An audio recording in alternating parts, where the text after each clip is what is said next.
everybody, it's Sam here from sugarspunrun.com, and today I'm showing you how to make carrot cake cookies. I love these carrot cake cookies. They're something of a cross between my favorite carrot cake and classic oatmeal cookies. They're really simple to make. I think you're going to love them, so let's get started.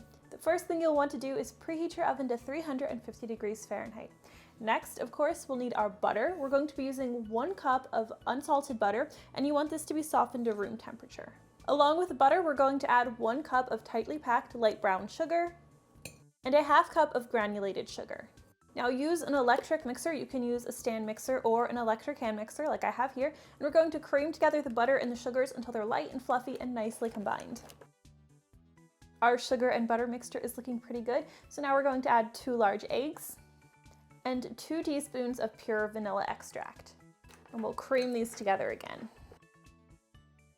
Now set your wet ingredients aside, and you're going to need a separate bowl to stir together the dry ingredients. We're going to start with 3 cups of old-fashioned oats. Add 1 3/4 cup of all-purpose flour, 2 teaspoons of ground cinnamon, 1 teaspoon of baking soda, 3/4 teaspoon of salt, and just 1/4 teaspoon of nutmeg.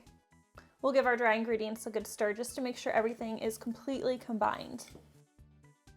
We'll just gradually add these dry ingredients to the wet. Just going to add it in about 3 or 4 parts just to make it easier to stir everything together. And for now, I'm just going to use my spatula. That should work pretty well, but if the batter gets to be too stiff, you can switch back to using your electric mixer. Now come the carrots. We are going to stir in 1 cup of finely shredded carrots. At this point, I'm also going to add nuts. You can leave these out if you'd like. I'm going to be using 3/4 cup of walnuts. These are chopped walnuts. Pecans also work great in this recipe. Now, if you like raisins in your carrot cake and would like them in your carrot cake cookies, you can certainly add them as well. I'd add about 1/2 to 1 cup, just depending on your preference, and you'd stir them in right here with the carrots and the nuts. Our cookie dough is now ready to bake, so I'm just going to scoop it by about 1½ or a heaping 1½ tablespoons. I'll link to this cookie dough scoop in case you want to use the same one in the description below. And I'm just going to drop the cookie dough about 2 inches apart on a parchment paper lined baking sheet. Make sure to give these cookies a little bit of breathing room as you're dropping them on your baking sheet because they are going to spread a little bit while they bake in the oven. All right, our carrot cake cookies are ready to bake, so these are going to go into our 350 degree Fahrenheit oven where they'll bake for about 11 to 12 minutes. Now, when they're finished baking, the centers may look slightly underbaked still. That's fine. You're going to want to let them cool completely on the baking sheet. They'll finish cooking there, and that's going to help keep them nice and soft. If you overbake them in the oven, then they're actually going to end up too dry and crumbly. While our carrot cake cookies are cooling, we are going to go ahead and make our cream cheese frosting because every type of carrot cake needs cream cheese frosting.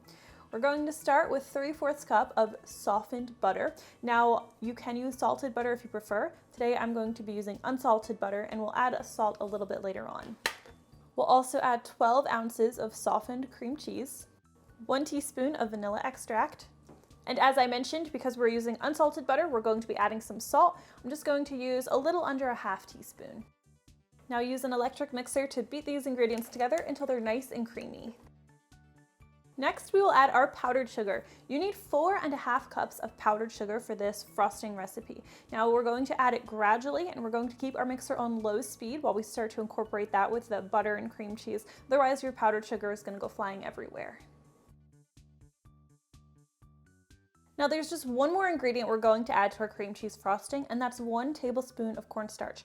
Now powdered sugar already contains cornstarch, but adding a little bit extra helps to encourage this frosting to firm up and crust. That way when you put it on top of your cookies, you don't really have to worry about it making a mess or making your hands really messy and sticky when you go to eat a cookie. So I just really like adding this extra cornstarch.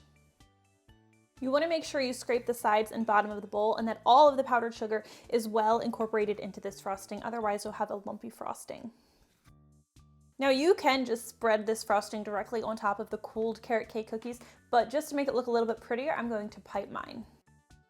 Now we'll just pipe this frosting on our completely cooled carrot cake cookies. And this step is optional, but I love adding a few colorful sprinkles on top. And that is how I make carrot cake cookies. I hope you guys enjoyed today's recipe. I know you're going to love these if you love carrot cake. And if you try this one out, please leave me a comment and let me know what you think. Thank you so much for watching, and I'll see you next time.